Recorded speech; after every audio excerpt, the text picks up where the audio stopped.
Hey, you guys, this is Earl Jones, the host of the Earl Jones Show. Woohoo! I'm so excited. I'm super excited to have with me today the author of, Rental Secrets, Justin Pogue.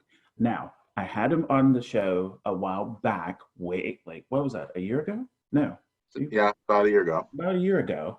I had him on the show and we was talking about his amazing book, Rental Secrets. And so Justin um, is like the guru when it comes to renters being able to, maximize their dollars, being able to work with their landlords, being in a better position to talk and deal with their landlords. He owns rental properties. He consults with, land developers and all sorts of stuff. Um, and lately, and the biggest reason why I'm bringing him back because this COVID-19 thing, right? And we have like what 10 million people unemployed right now, and so 17, actually. it's at 17. Yes. Whoa. And so I wanted to bring him back on the show because let's be all honest. Most of us rent and we need to know like what in the tea is going on. So Justin and I are going to talk about that and then we're going to move and Justin's going to give us some pointers, the whole nine yards.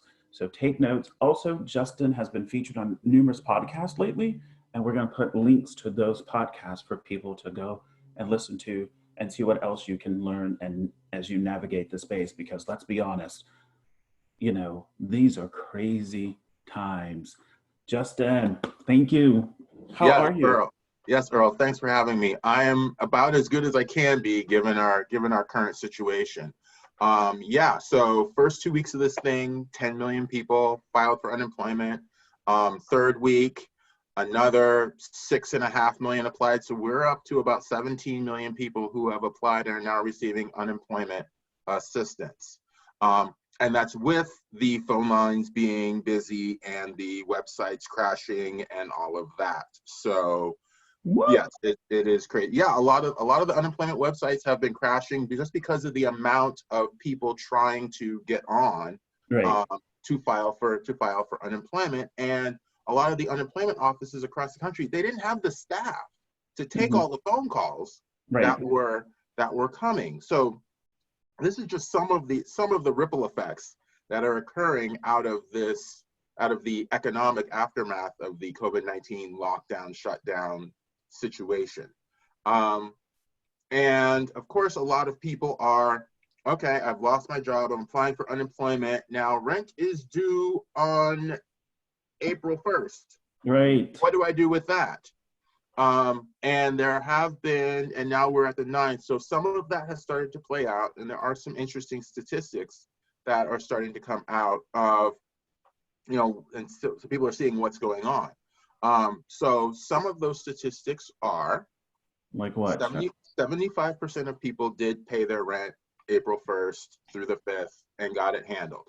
All right. So you got that So 75%, baby. Shout. yeah, Now that is something to give God, the God you serve, yeah, praise. Yes. yes. Um, and the other 25%, the headlines are like, okay, a quarter of people didn't pay their rent. It's, the sky is falling. But that's not really what's happening, because normally in a normal month, there's a good chunk of people who don't pay their rent by the 5th anyway, because of how the dates fall and when their paycheck comes in and all of that. So All right. there's about 15 to 19 people who aren't paying their rent by the 5th anyway in a Is normal that month. just because of normal life and that? Just exactly. But when people don't do that, I thought they get hit with a penalty or something. They Or do do, they? they do get hit with late fees, Mm-hmm. and they pay them. Oh, So while over the course of the whole month, most, 97%, 98% of people do pay their rent, there's a good chunk of people who don't necessarily pay it by the 5th. So that 25% number is when you take that into account, is not so bad. So there's only about 5 or 6% of people who may be holding back or not paying because of these eviction moratoriums or because of COVID and all of that. Um, but that rent money, if it didn't come from employment income, it mm-hmm. likely came from savings. Okay. So this month, the first month that we're dealing with this, is looking pretty good. Now, as we get closer to May, we're starting to be concerned because a lot of people have probably burned through whatever savings they have, because a lot of people don't have any savings anyway. So we're starting to look forward to May to see what that's going to look like. Now, on the plus side, there are about 11% of landlords that have proactively decided they're going to implement some type of assistance. Now, why would they do that? Why would they do that? Because, technically, legally, they have the right, like if you don't pay, they can evict. Well, see, this is their nightmare. And as bad as it is for renters, there's also a corollary nightmare for landlords. What? Okay? Back up. So Now, that ain't how, wait, back up. What do you mean? It's a nightmare for landlords. here's the thing. You as a landlord, say you own this building. Let's say Right. there's 10 units in it, Mhm. okay? And you have a mortgage that you're required to pay on a monthly basis. Right. If these 10 people don't pay, even if you evict them, let's say there's no eviction moratorium, even if you evict them, now you have a situation where all of your tenants are gone, the building is empty, and you still have this mortgage to pay. From a landlord's perspective, that is your nightmare. Well, not just that, but a lot of people don't know that landlord insurance has a short window. Some landlord insurance policies has a short window period that allows for vacancy. Mm-hmm. They're not all equal. I just found this out recently, now that you're talking about that. So from an insurance point of view, it would almost be in their best interest to keep them in there for, until, oh, is that where you were going before I hijacked? That's exactly where I was going, because not necessarily from the insurance angle, but my building is empty. I'm not getting any revenue. It's revenue that I can't recover, possibly, depending on what my insurance situation is and whether my insurance even covers COVID-19 pandemics as a act of God or whatever. Does not. And I've still got this mortgage obligation on the other end. So replacing all of your tenants at once is like the landlord's biggest nightmare. That's why when they sign leases with people, they stagger the leases over the course of the year. So all the leases don't come due at the same time. And they also want them to come due during the busy season, which is summer. But that's another discussion. So what's been happening is, from the political side, a lot of politicians have been like, okay, we are going to institute an eviction moratorium. No evictions are allowed, blah, blah, blah, which is helping renters to feel better about the situation that they're in and really give them some breathing room to stop and think. Right. What's going on the other side is for the landlord's like, well, wait a minute, now, nobody's going to pay if they don't have to pay, because the eviction is like the stick that we use to get people to pay. And I still have this mortgage going on. Now, based on the information I've just presented about what happened in April, that didn't necessarily come to pass. People did still honor those obligations. They're working with their landlords. They're making arrangements. They're coming to a meeting of the minds about how they're going to handle this for the month of April. Okay.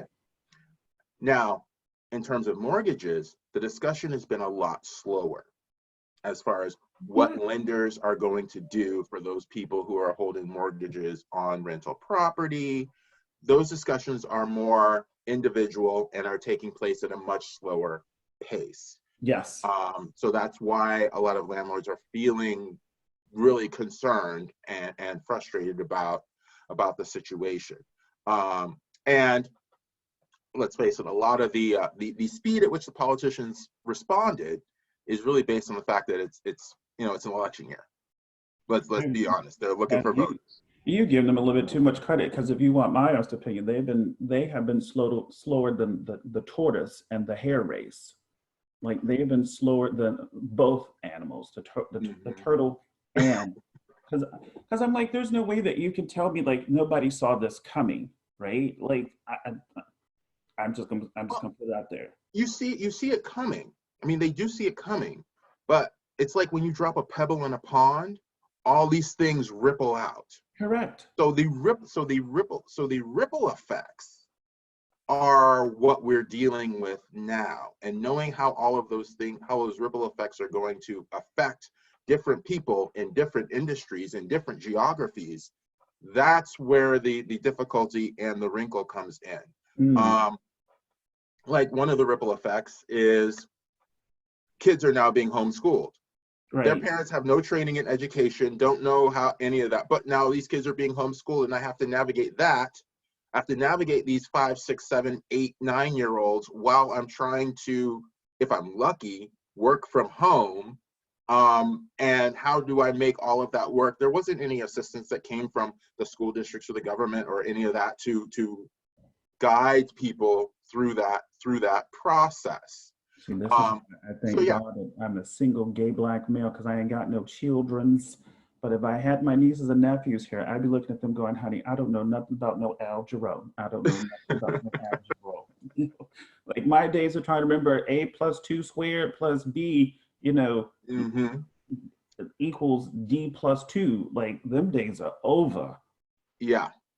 So really what we're talking about is these ripple effects that are occurring. And since we're just in April now, the ripple effects from the renter standpoint, from the landlord standpoint, have not been as bad. However, the longer this goes on, the more people will burn through their savings, the more people will be losing their jobs and filing for unemployment. And in a lot of cases, unemployment doesn't replace all the income you were making anyway. Now, let's talk about the stimulus check that's coming. Well, let's not go down that road because not yet, child, not yet. Okay. Well, no, the reason why I say let's not go down that road yet, because I know that you consult for, property management companies, and I know you also consult for land developers. How are you helping them navigate through this space? Because I'm sure they're looking at you going like, WTF. So what's happening on the property management, in terms of the property management companies, is they are taking every tenant that they have on a case by case basis. So they're looking at it like this: certain percentage of people paid, they're handled, they're done. We don't need to deal with them this month. Okay. Now, those people who haven't paid, what is their situation? Are they still employed? Are they partially employed? Are they now on unemployment insurance? And they're looking for ways to make accommodations with that person. Now, an accommodation may be your rent's normally $3,000. If you can pay now, we'll take $2,750 and your rent for the month is handled. So there may be a deduction provided for the fact that you're willing to pay now, because time value of money today is worth more than money tomorrow. Correct. Now, if you're not necessarily in that situation, then we may be having a deferral discussion where the rent for this month is deferred for 2 months, 3 months, or whatever, and then you pay back that rent over the course of the next 12 months. So there's some discussion around that. Back up. So because here in the Bay, let's say the average rent is what, $2,500, right? So let's say a person cannot afford to pay that $2,500. Did I just understand you correctly that some landlords are willing to defer that $2,500 for a month or two, and then put it on the back end, or spread it out amongst the remaining? So spread it on the months remaining. So let's say, for example, there's a 1-month deferment of the $2,500. Right. Okay. Then what they would do is they would take that $2,500, divide it by 12, so roughly over $200. They would add that amount to the rent over the next 12 months, and you make up that and that's how you make up that amount that was deferred without any late penalties or anything like that. So that's another way that landlords are responding, because what they don't want is an empty building. True. That's what they're trying to avoid. I will tell you right now, if this thing gets worse, right, and more people become unemployed, then having an empty building is a huge liability for them. Right. Because it's safer to have people in the building than it is to have it empty, not just from an insurance point of view, but just from a security point of view. Yeah. And those buildings were meant to be lived in. That's what they were designed for. Right. And they do much better when people are actually living in them than when they aren't. So yeah, so that's how a number of different landlords are addressing the problem. And the other side of the coin is, especially with this one particular client of mine, they are representing a number of different landlords, and landlords come in all different shapes and sizes. So some of these landlords are actually depending on these rents to live on as they go through this current situation and crisis. So there's a delicate kind of line that property management companies are walking between how much money my clients need to deal with the situation that they're facing, and how do we make an accommodation with the renter so that property stays occupied and we can all move forward once this COVID thing is over, because there is a post-COVID world coming, and we are all eagerly awaiting that day. We are eagerly awaiting that day, but I don't think people understand that even when a post-COVID world comes, we still won't have a cure for COVID-19. No, just like we still don't have a cure for the flu. I mean, it occurs, and this actually brings up an interesting point, because as people are figuring out what they're, figuring out their expenses and their budget and working, this, how to deal with rent into that, there is a really good, kind of concept to be considering, that your health needs to be a line item in your budget. And I don't mean health insurance. I mean spending extra money on fruits and vegetables. I mean spending extra money on, on vitamins and supplements to boost your immune system. Right. And fitness. Absolutely. And get out and get some sunshine, please. So all of that is going to affect, people's resistance to COVID-19 or COVID-20 or whatever it mutates into. Because your immune system is your defense, and you need to bolster it. And yeah, you're going to need to spend a little money on that, but it's money well spent. Correct. Exactly. Because, how do I say this? Because, I'm just going to be blunt. I'm just going to put it out there, I think we as a society here in the United States, we've gotten so used to, fast food, and we've gotten so used to, and I'm guilty, God knows I love my Pepsi. I will confess, I admit it, I own it. Let me look in your face and tell you this, I own it, right?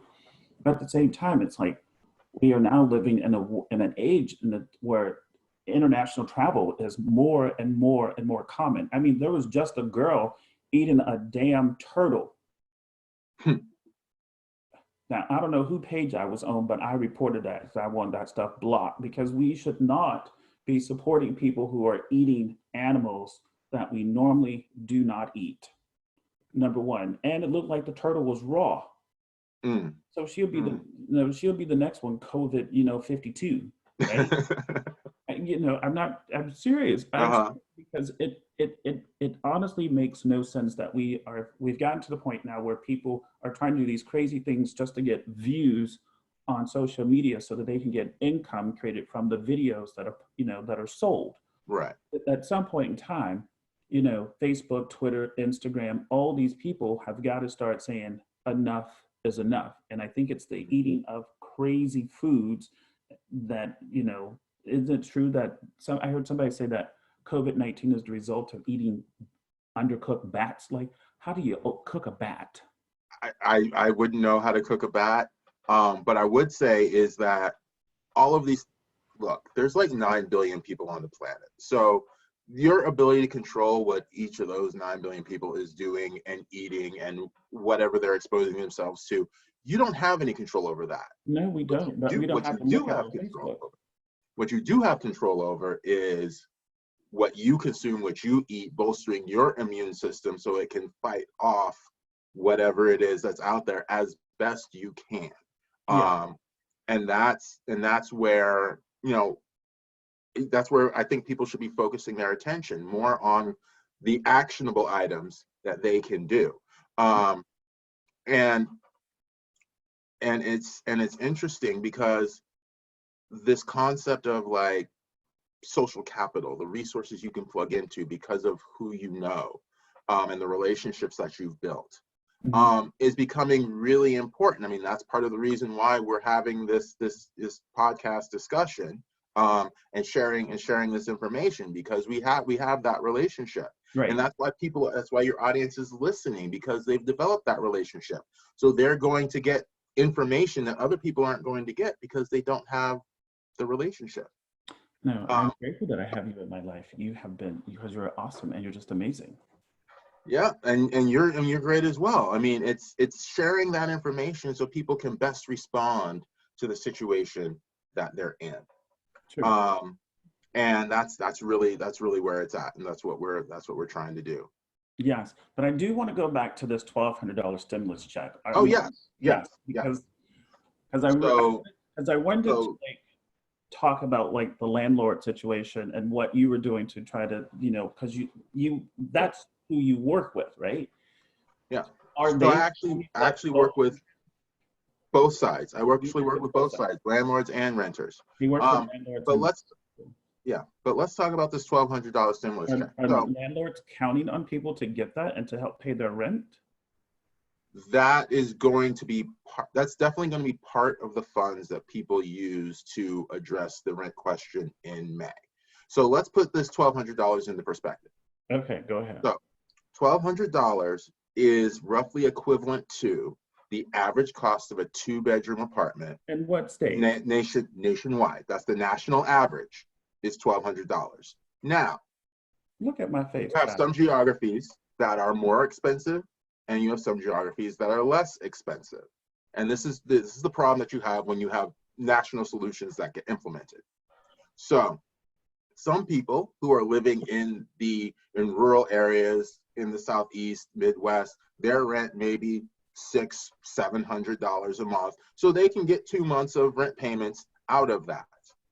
Other people living in San Francisco Bay Area, Boston, Miami, places like that, they're probably going to get half a month's rent payment out of that $1,200, or maybe 40%, something like that. So the $1,200 is not going to go as far, depending on what geography that you're in. So the statistics that I'm seeing now is about 40% of renters plan to use that check to address rent in some way, shape, or form, regardless of where they are geographically. So there will be some assistance from the landlord perspective. They're seeing that renters will have some resources to address rent in May, because hopefully the government will have run through that process and these payments will have been deposited into people's accounts by the time that happens. And only people that make under $75,000. True. Yes. So it does prorate down. The more you earn above that $75,000 cap, and it goes away at $100,000. It's amazing. Which a lot of people in the Bay Area are already making $100,000, so they're not going to see that. Correct. However, those people who have lost so the government's going off of 2018, 2019 tax filings. Which a lot of folks ain't filed, because I bless them. Well, right, 2018, most people have filed. So that's 2 years ago.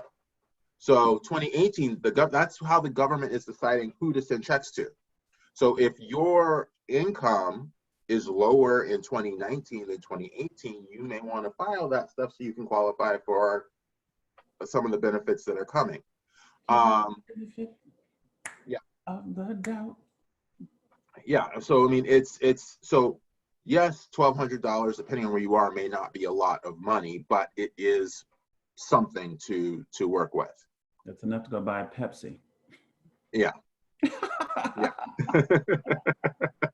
Okay, enough about that. So so how are you dealing with all of this? I'm assuming that your schedule has blown up since all this stuff has happened.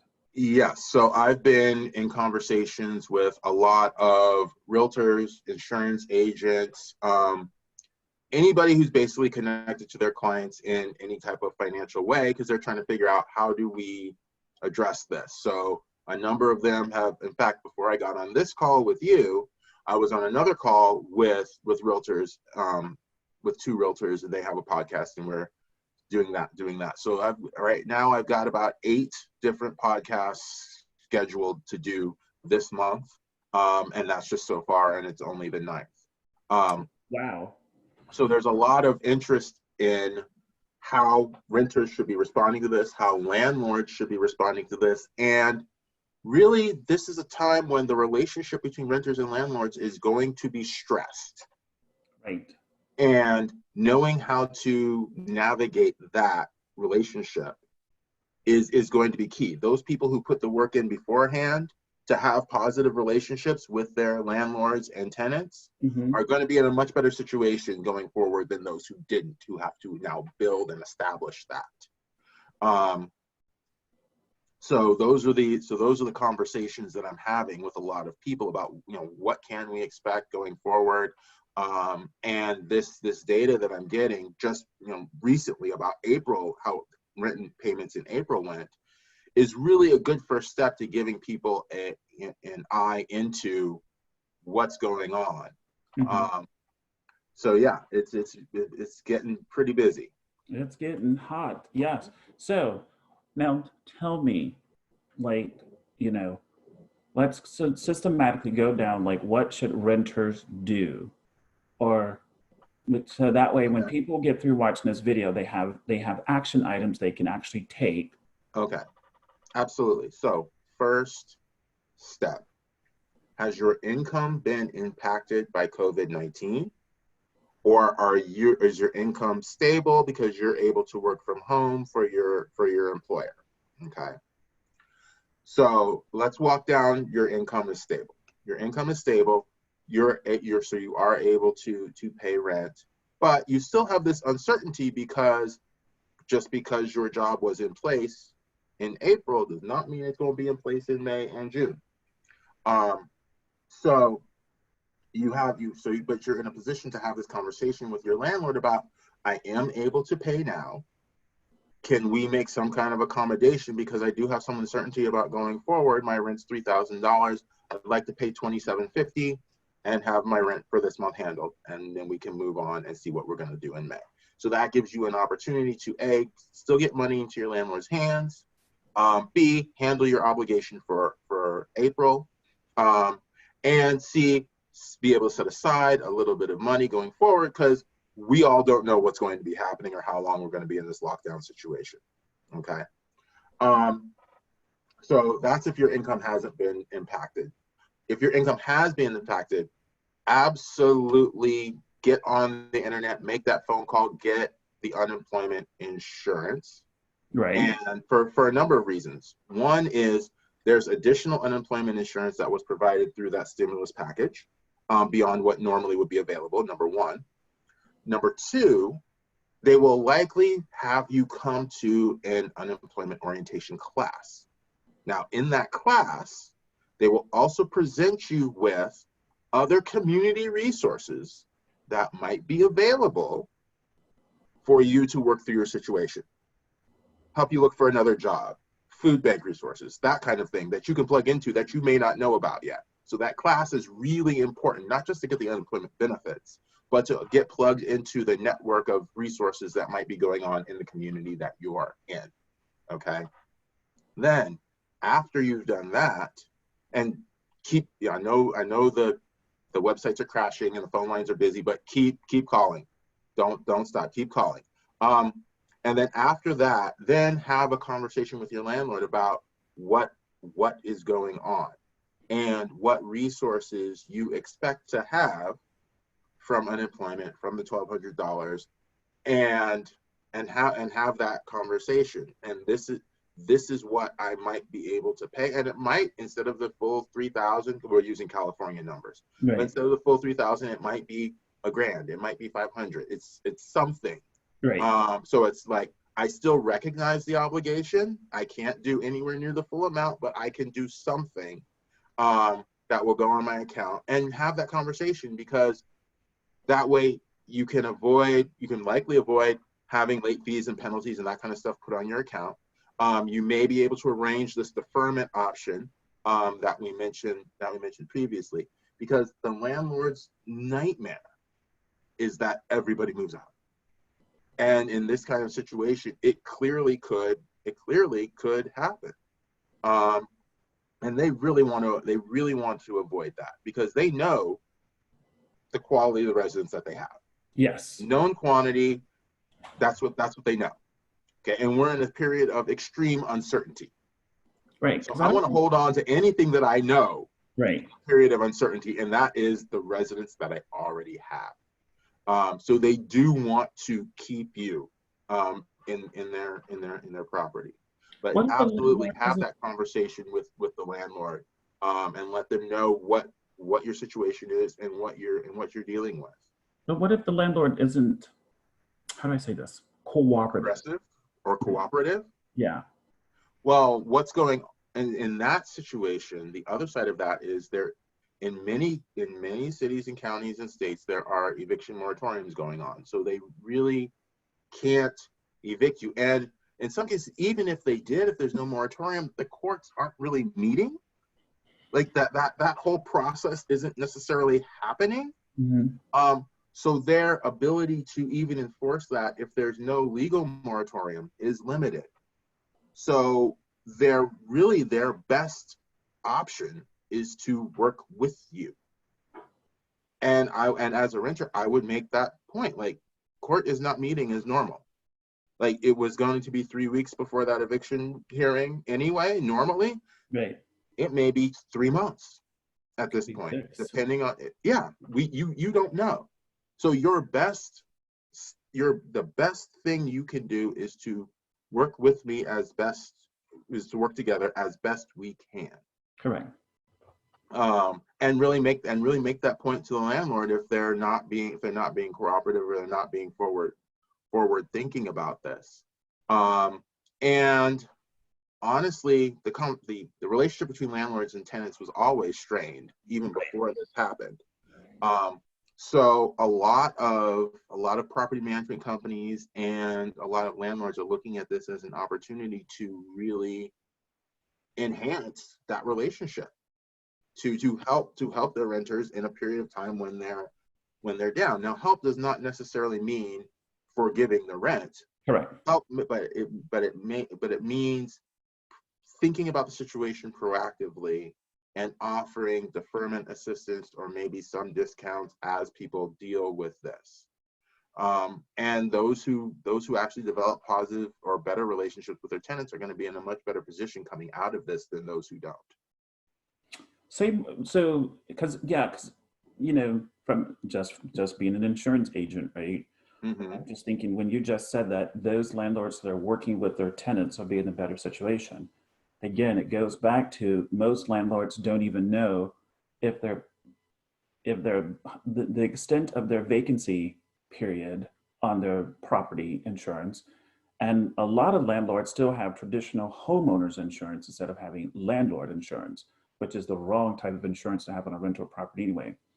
But I say all that to say that if they have a low priced policy because they bought it on price, it would be in their best interest to either get the right coverage and or keep that tenant in that property until they can actually get another tenant in there, until this is all over, and then take appropriate action at that moment in time.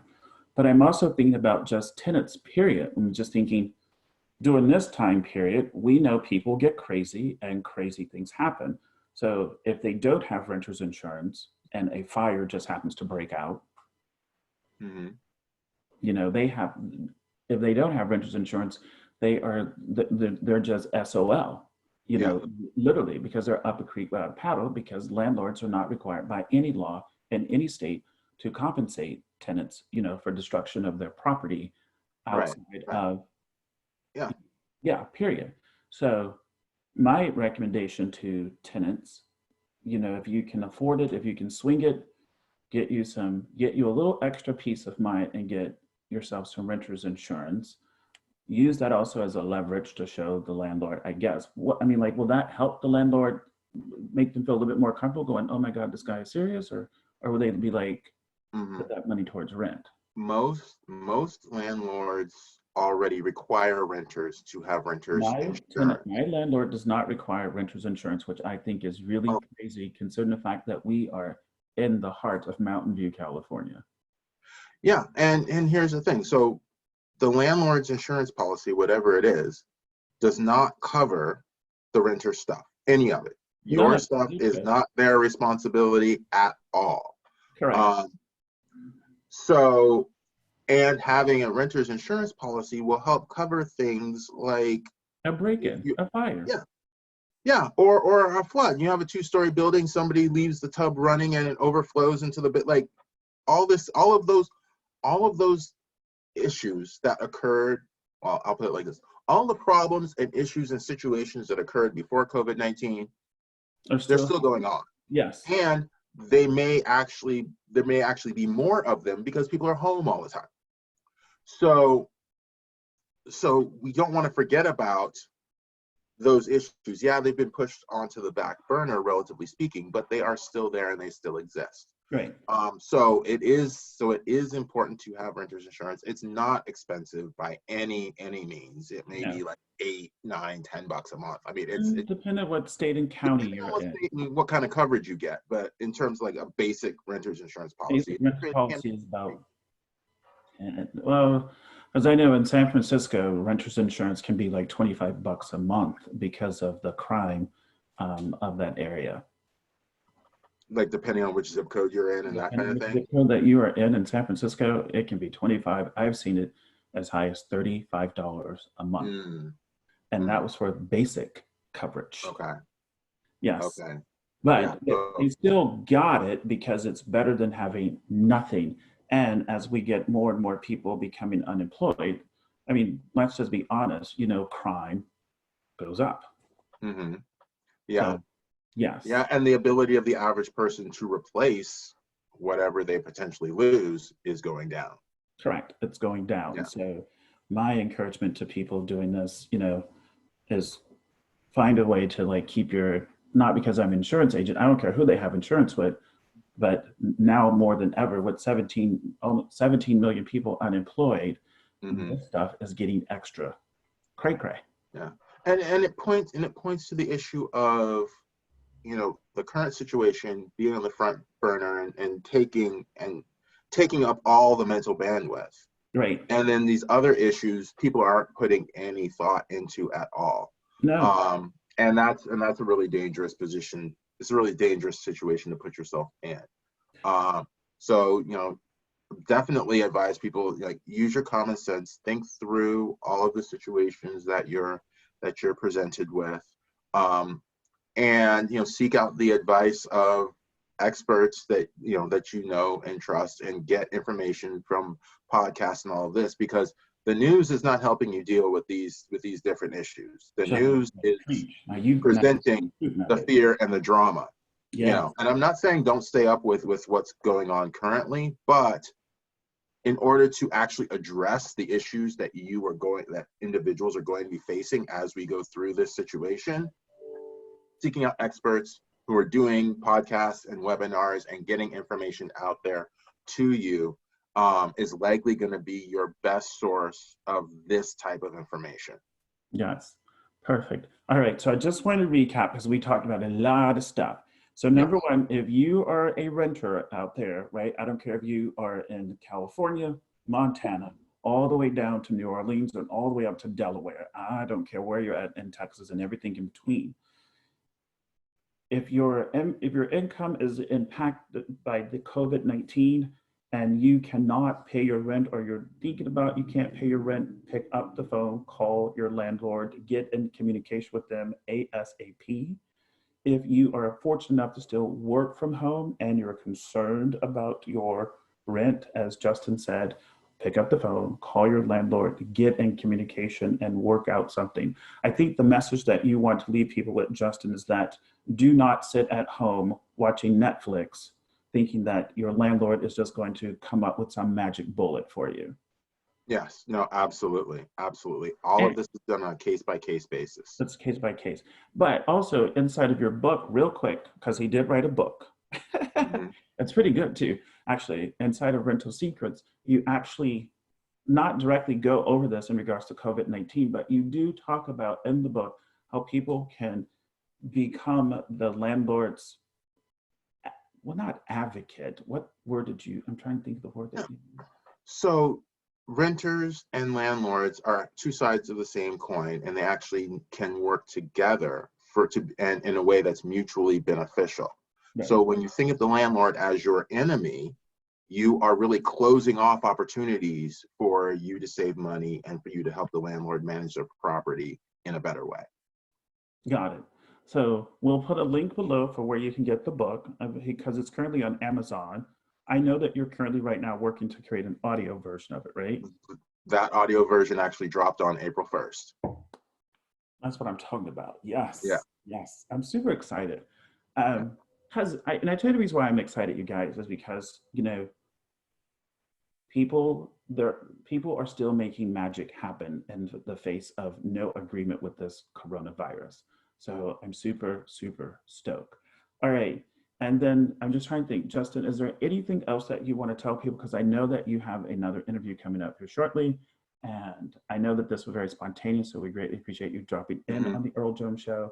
But anything else that you want to tell Well, renters or landlords or yeah, both? both actually. Do not panic. I I think mean, absolutely do not panic. Um, we as a country have worked through other issues of HIV, similar comes magnitude along, yes. before, Hmm. and we will work through this as well. Um, the important thing is that everybody who has renters, landlords, you have that conversation, you work out the situation and move forward and take it on a month by month basis, because just like in February, I didn't know what March was going to look like. In March, I didn't know what April was going to look like. And none of us know what May is going to look like at this point. So take it on a month by month basis, have those conversations, stay in touch with people, um, and work and come to reasonable accommodations based on each person's situation. And those situations will change as we move forward into different months. So some people are losing jobs, other people are finding jobs. Right. Because there's people Uh, still getting hired to just, right. It's just they're doing different things now. right. Um, so yes, is stay in communication, and landlords and renters will be able to come to reasonable accommodations, whether that's deferral or some type of rent reduction or whatever that may be. And we will get through this, and don't panic. How do people get in touch with you if they want to connect with you? Like, Yes, absolutely. So my website is rentalsecrets.net. Um, and there I have videos that walk through each of the chapters in my book, focus on landlord-tenant relationships. And I also have on my media page, I have a number of different podcasts already archived there, that people can see. I'm on Twitter, Facebook, and LinkedIn. Um, and you can also reach me at justin@rentalsecrets.net. well, there you have it, folks. The expert, on this COVID-19. Justin, again, thank you for sharing and giving insights. It is, it's easy to say it's common sense, but you feel like in the face of all this craziness, the last thing you think about is like picking up the phone and calling your landlord because you're embarrassed or scared. That Yeah. that conversation is going to be crazy strange. Yeah. Um, but before we let you go, this same stuff that we're talking about also works for commercial and renters as well. For those renting office space, pick up the phone, call your landlord, call the property manager, and just be like, look, here's the dealio, right? And if you have not applied for the PPP program, the payment protection program through the SBA, please do so. There's also the emergency SBA loan program as well. And so if you need help and assistance on that, you know, you can always reach me. I forget my email address. Well, you just call me, child, just call me. But anyway, you guys, we love you. We heart you. Justin, thank you so much. Take care of yourselves out there, you guys. Bye.